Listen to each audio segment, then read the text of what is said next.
One of the challenges many students find with academic writing is knowing what their paragraphs should look like.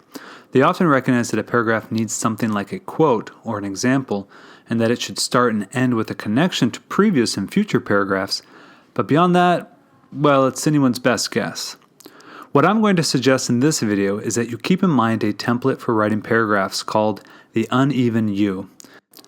The uneven U template comes from Eric Hayot's excellent book, The Elements of Academic Style, Writing for the Humanities. Because yes, scholars and professors definitely need help with their writing as well. Hayot's basic argument is that paragraphs in academic writing tend to move from the abstract, that is, ideas and arguments, to the concrete, that is, specific examples, quotations, and tangible objects, back to the abstract again. In other words, the first sentence or two tends to start with general ideas and concepts that explain what this paragraph will be about and how it relates to the rest of the essay. Then the next few sentences become increasingly concrete as you support those ideas by quoting sources, giving examples, or providing evidence. Then the paragraph becomes more abstract again as you explain that evidence and why it is significant to your argument. He calls it the uneven U because if you were to create a visual graph of this movement, with the y-axis measuring how abstract or concrete a sentence is, and the x-axis measuring the order of the sentences, your graph will look like an uneven U, as the first sentence begins up high and to the left, and then moves down as the paragraph introduces evidence, before moving back up again as the paragraph wraps up. Now, Hayot created 5 different categories for measuring how abstract or concrete a sentence is. That many categories is, well, too abstract for me, so I'm going to reduce it to 3. I'll explain each level, and then we'll look at a couple of examples to see how they look. Level 1 refers to the most concrete type of sentence. These are sentences where you are providing evidence to back up your ideas. These will include statistics and quotations, specific examples, and other forms of evidence. This is like being on the ground, seeing something happen close up. Level 2 refers to a bridge between your abstract ideas and your concrete evidence. These sentences often introduce who you are going to quote, where your evidence comes from, and explain the significance of the evidence you've just introduced. They can also provide general examples or summaries of evidence. This is like being up on a mountain with a broad, general view, but not seeing too many details. Level 3 refers to those sentences that help us know the topic, ideas, concepts, and reasons that will be discussed in the paragraph. These sentences are necessary to help us see how the topic of one paragraph connects to the topic of another, or how a paragraph fits into your overall argument. They are usually the topic sentences, where you introduce the focus, and they are also the concluding sentences, where you wrap things up. This is like being up in the sky, where you get the widest scope possible, but without seeing things up close. Probably the best rough guide for knowing what level a sentence is at is to ask yourself, how clearly can I visualize this sentence? If you find it hard to imagine tangible things from that sentence, it is probably a level 3 or 2. If it is something that is more concrete, like somebody saying something, a quotation for example, then it's probably a level 1. To make this discussion more concrete, let's look at a few examples. This paragraph comes from Ken Bain's book, What the Best College Teachers Do. Here, Bain is describing the type of thinking professors expect of their students. We'll take this paragraph sentence by sentence and analyze how it moves from abstract to concrete to abstract again.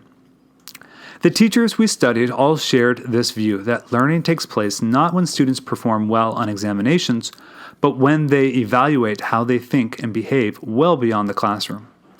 This is a great level 3 topic sentence. We know what the focus will be, how true learning happens when students evaluate their thinking and behavior, but we don't have anything really specific yet. Evaluate and behave are pretty abstract terms. They stress that the ability merely to reach correct answers has little significance if it does not reflect functional understanding. Here we are getting more specific because the author is clarifying the type of thinking that signifies real learning, being able to understand a problem, not just getting the correct answer. So this is around a level 2, though it's still close to a level 3.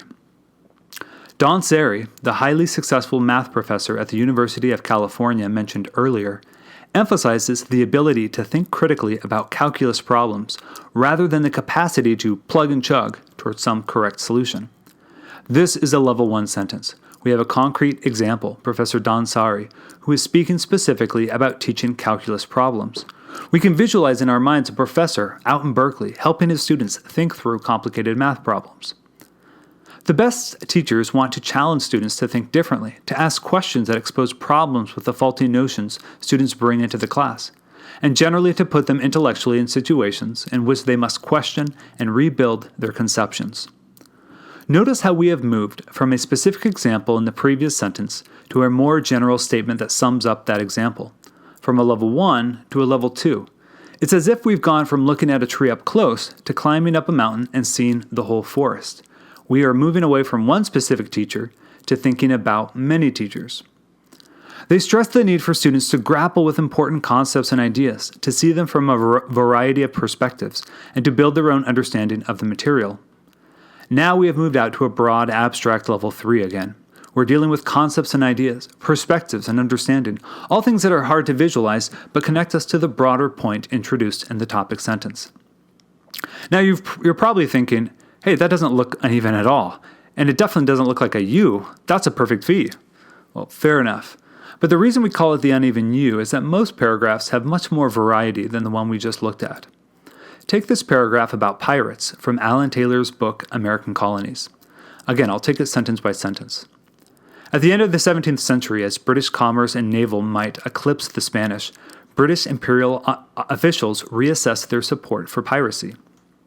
Once again, we have a level 3 topic sentence. Even though we have some specifics about time and people, the phrase reassess their support for piracy is not exactly easy to visualize. This sentence is meant to orient us toward the topic of how Britons changed their minds about pirates generally. With Spanish shipping declining and British shipping growing, pirates became more indiscriminate, plundering vessels from their own country. This would be a level 2 sentence because it provides us with a general example. We can imagine bloodthirsty pirates attacking ships. In addition, by attacking Britain's foreign trading partners, the pirates disrupted the global reach of British merchant ships. This we might categorize as a level 2 or perhaps a level 3 sentence. It reiterates the point about British pirates attacking British ships, but it is focused on disruptions to global economy, not exactly a concrete subject. Let's call it a 2.5. For example, the Emperor of India closed down British trade and held British officials hostage when British pirates ravaged Indian shipping. Now we are at a concrete, tangible level 1 sentence. The "for example" helps tip us off that we're about to get specific evidence, and we have specific actors, like the Emperor of India, taking specific action, like holding British officials hostage. In 1696, the Crown Prosecutor explained the high stakes to an English jury. "For suffer pirates, and the commerce of the world must cease, which this nation has so deservedly a share in, and reaps such advantage by." As a general rule, you can assume quotations, statistics, and other forms of evidence are a level 1 sentence. By 1700, pirates had become liabilities to a successful empire. Here, I think we've jumped back to a level 3. Become liabilities in a successful empire are not tangible things that are easy to visualize. It also clarifies the meaning of the topic sentence. British officials have reassessed their support for piracy by now considering them to be liabilities. So here we have a much more uneven paragraph. It moves from a level 3 to a level 2, and then a level 2.5, and then 2 sentences at level 1, before jumping all the way back up to a level 3. But even though it is uneven, it still has a general trend of telling us what the paragraph is going to be about, giving us general and specific examples, and then wrapping things up at the end. It's also important to recognize that a single sentence will often jump from one level to another. Take this example from a famous business case study about how Apple got its groove back in the 21st century. I'll read it in its entirety, and then I'll ask you to pause this video and evaluate the level of each sentence or each part of a sentence. Apple underwent profound changes during the first decade of the 21st century, from its migration to a microchip architecture to its expansion into whole new business lines. Steve Jobs, noted one analyst at mid-decade, quote, has created a fusion of brand, industrial design, and computing. If he is to successfully revamp Apple, Jobs will ultimately win, not by taking on PC rivals directly, but by changing the rules of the game. Could Apple truly change the rules of the game in computing and in next-generation devices? And could it retain its innovative edge even after Jobs, the man who had changed the rules for the company again and again, was no longer at its helm? These questions animated discussion of Apple Inc. and its future. Okay, pause the video and evaluate how abstract or concrete each sentence or each part of a sentence actually is. Hopefully you notice that the first part of the sentence is a level 3. Undergoing profound changes is abstract and hard to visualize. But the second half of that sentence, migrating to a new microchip architecture and expanding new business lines, is more concrete than the first part. It appears to be about a level 2. The next sentence starts at a level 2 by introducing a quote and letting us know that the following words are from an analyst talking about Steve Jobs. But before it completes that sentence, it transitions right into a level 1 quote. The very next sentence is a mixture of level 1 and level 2. It re-quotes brief phrases from what we just read, but it explains the quote too, by suggesting the uncertainty felt about whether Apple could actually accomplish its industry-shaking goals. The final sentence wraps up things with a level 3 abstract sentence about questions animating discussion, something you couldn't visualize even if you tried. Alright, you might be saying, so who came up with this? When did academics all agree that this is how you should write a paragraph? They didn't, and you will often find academic writing that doesn't follow the uneven U template at all. Instead, this template is more of a map of a reader's expectations, the movement readers find most helpful when reading academic writing. They first want to have a general sense of what the paragraph is going to be about, like a topic sentence. So you'll have to start a little more abstractly. Then they will want you to help them understand your topic with some specific examples, hence some level 2 and level 1 sentences. Then they'll expect some sort of explanation of that evidence. You can't just drop it in without letting the reader know what they should have learned from that evidence. So you finish a paragraph off with level 2 or level 3 type sentences. Now, don't worry, I'm not trying to turn writing into numbers, nor do you have to graph every paragraph you ever write. But having this uneven U template in the back of your head as you write should help remind you of the types of moves you should make. For instance, it will remind you that the first sentence is not an ideal time for a quotation, but a chance for you to lay out what the topics or focus of this paragraph will be, and to connect it with previous ideas. It should also remind you to make sure that you have some concrete evidence that will help your ideas and argument come alive to your reader. Finally, it should remind you to explain your evidence, or help us see that evidence in a broader perspective. Let me finish by offering a couple of caveats. For one, this template is most useful for thesis first papers, where you have laid out your argument in the beginning and the other paragraphs help prove that argument. It is found less often in, for example, scientific articles, where the methods and results, more level 1 writing, and discussion of the results, more level 2 or level 3 writing, are divided into different sections of the paper.